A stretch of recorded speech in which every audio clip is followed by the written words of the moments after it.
안녕하세요, 임플란트 타이거입니다. 집값은 폭등하고 전세도 씨가 말랐습니다. 그야말로 집이 없는 분들은 서러움을 느낄 수밖에 없는 시대를 살아가고 있는 것 같은데요. 그러나 내가 일정 조건에만 해당이 된다면 1인 가구 기준 31만원, 4인 가구는 48만원까지 월세, 그러니까 주거급여를 받을 수 있는 제도가 있습니다. 2021년 내년에는요, 이 주거급여가 올해보다 많이 인상될 예정인데요. 국민기초생활보장, 주거급여 어떤 분들이 받을 수 있고 어떻게 신청해야 하는지 오늘 이 영상 궁금하시면 계속 봐주세요.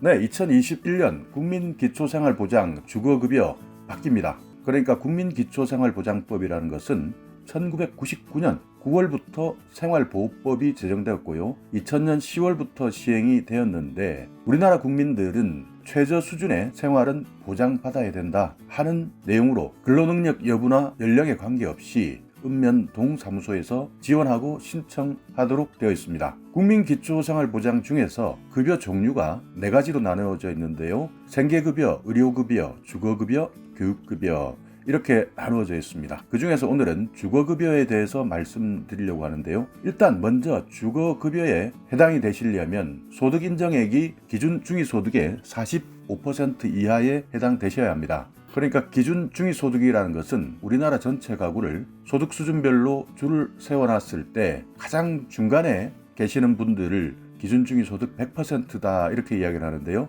여기에 45% 그러니까 소득이 적고 그렇기 때문에 주거에서 많은 불편을 느끼시는 분들에 해당되는 거죠. 여기에서 기준 중위소득을 보면요. 올해까지는 1인 가구는 175만 7,194원 이렇게 기준 중위소득이 정해져 있었다면 내년 2021년에는요. 182만 7,831원 이렇게 기준이 상향되었습니다. 그러니까 그만큼 물가도 상승했고 하기 때문에 기준 중위소득도 올라갈 수밖에 없는데요. 4인 가구는 올해는 474만 9,174원이지만 내년에는 487만 6,290원까지 100%로 인정하고 있습니다. 그러니까 이 100%의 45%라고 한다면요. 1인 가구는 올해까지는 79만 7,370원이지만요. 내년에는 82만 2,524원의 소득밖에 없는 분들, 이분들이 주거급여 대상자에 해당이 되는 것이고요. 4인 가구는 올해는 213만 7천원 이하였지만 내년에는 219만 4천원 이하 이렇게 변경됩니다. 그러니까 올해보다 내년에는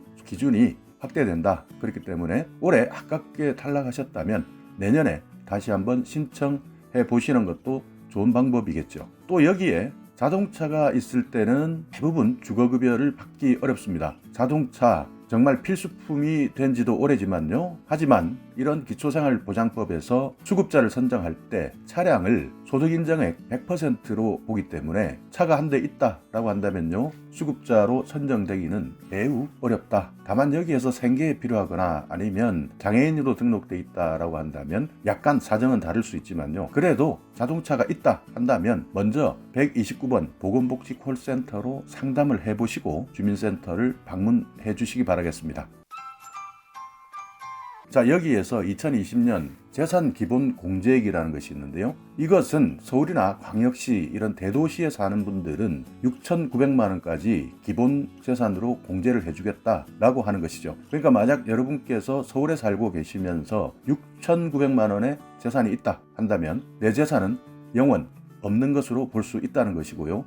만약 내 재산이 서울에서 1억이었다라고 한다면 6,900만원을 공제하고 3,100만원이 재산으로 인정이 되는 것입니다. 시지역 또는 중소도시는요 4,200만원까지 공제를 해주고요. 군단이나 농어촌에서는 3,500만원까지 재산이 없는 것으로 공제해 줍니다. 그리고 재산 특례라는 것이 있는데요. 2021년 주거용 재산 인정액 같은 경우에 대도시에는 1억 2천만원까지 주거용 재산으로 인정해주고요. 중소도시에는 9천만원, 농어촌에서는 5,200만원까지 주거용 재산으로 인정해줍니다. 그러니까 만약 여러분이 대도시에 살면서 1억 3천만원짜리 주거용 재산이 있다라고 한다면 1억 2천만원까지만 인정이 되고 나머지 1,000만원은 일반 재산으로 인정해주겠다 하는 것입니다. 그러니까 기본재산액에서 주거용 자산 같은 경우에는 소득 환산율 1.04%를 인정하고 있지만요, 나머지 일반 재산 1,000만 원에 대해서는 4.17%로 소득 환산율을 적용시키겠다 하는 것이니까 이런 부분도 기억해 두시기 바라겠습니다. 그러니까 여러분께서 주거용 재산, 일반 재산, 금융재산, 승용차 이런 것들을 계산하시는 것이 워낙 복잡하기 때문에요, 바로 129번 보건복지 콜센터에 전화하셔서 내가 현재 처하고 있는 상황에 대해서 하나하나 상의해 가면서 계산을 해 보시면 됩니다. 모두가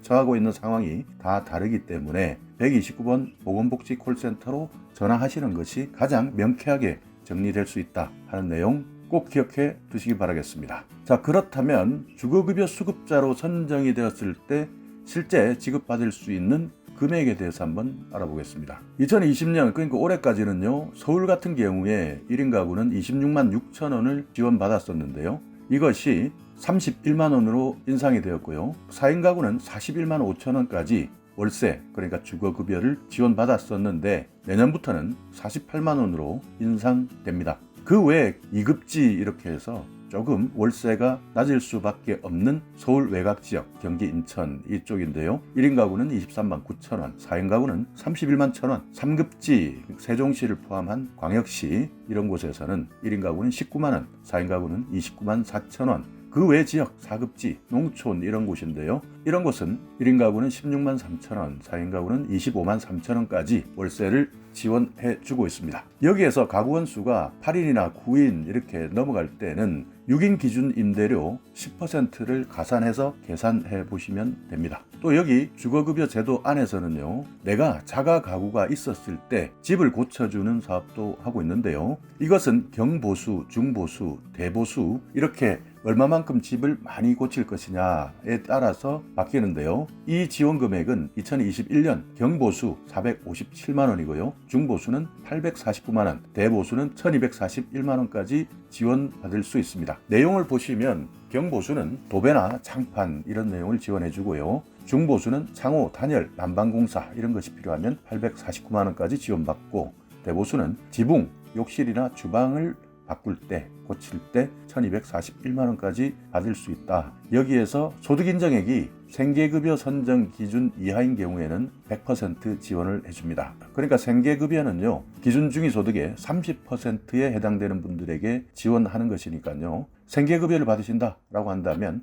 100% 지원을 받고, 생계급여 선정 기준을 초과하고 중위소득 35% 이하일 때는 90%까지 지원, 또 소득인정액이 중위소득 35%를 넘고 45% 이하일 때는 80%, 또 도서지역 같은 경우에는 이런 수선 비용에서 10%를 더 올려서 지급해 주겠다 이렇게 밝히고 있습니다. 그리고 신청하실 때는요, 여러분이 살고 계시는 읍면동사무소 주민센터를 방문하셔서 신청하셔야 되는데요, 신청할 때 준비하실 서류는 신분증, 그리고 소득재산 신고서, 임대차 계약서, 금융정보 제공 동의서, 통장사본, 만약 여러분이 고시원에 살고 계신다면 입실 계약서를 가지고 가시면 됩니다. 그 외에 자세한 사항이나 여러분이 처한 상황에 따라 129번 보건복지 콜센터 잘 활용하셔서 주거의 어려움을 겪을 때 정부로부터 많은 도움을 받아서 다시 한번 힘차게 달려갈 수 있는 기회를 제공받으시기 바라겠습니다. 자, 오늘 영상 여러분께 조금이나마 유익한 정보가 있었다면요,